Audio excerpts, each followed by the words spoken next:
Une question fort intéressante. Jésus compare souvent le royaume des cieux à un banquet ou à un mariage. J'entends beaucoup de personnes condamner cet esprit de fête. N'est-il donc pas naturel? Je suis triste que dans ma paroisse, il n'y ait pas de fête organisée. Qu'en pensez-vous? Ah, amis qui m'écrivez, vous êtes une joyeuse, tant mieux, et déjà, je vous en félicite. Bien que je n'ai pas encore visité l'appartement témoin du paradis, il est certain que la joie sera au rendez-vous. Mais évidemment, même si Jésus nous l'a dit, tout cela reste mystérieux. En revanche, si nous retournons en arrière jusque sous les versets de l'Évangile, nous découvrons que Jésus participe à la joie des hommes. Souvenez-vous de sa présence à Cana, à ce désormais fameux, célèbre mariage où sa mère, elle aussi, fut invitée. Le Christ a aussi très souvent déjeuné ou dîné avec les uns et les autres, que ce soit chez ses amis de Béthanie ou chez les pharisiens qui l'invitaient.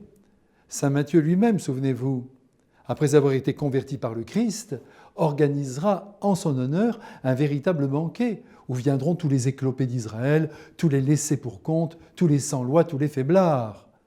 La joie n'a donc pas été absente de la vie du Christ.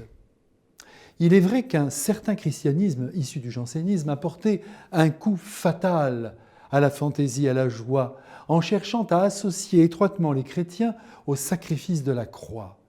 L'intention était sans doute bonne, mais les résultats furent calamiteux. Les tenants de cette doctrine erronée dessinaient le visage de Dieu en l'accablant de traits sévères, en faisant de lui un rigoriste implacable qui ne concédait la vie éternelle qu'au compte-gouttes. À cette rigueur s'est associée par la suite les mœurs bourgeoises, qui n'autorisaient aucun débordement, du moins visible. Une image de sérieux était à sauvegarder, même si nombre de ces bourgeois allaient s'encanailler dans le secret. Tout cela n'est pas le Christ. Continuez donc, madame, d'aimer la joie, de chanter, de danser, et suppliez aussi votre paroisse d'organiser des moments d'amitié et de fête pour contrebalancer le pessimisme ambiant qui est en train de gangréner notre beau pays de France, qui de Rabelais à Alphonse Allais porte pourtant dans ses gènes la joie de vivre et de s'amuser.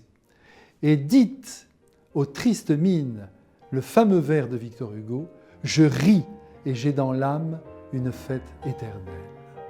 À bientôt.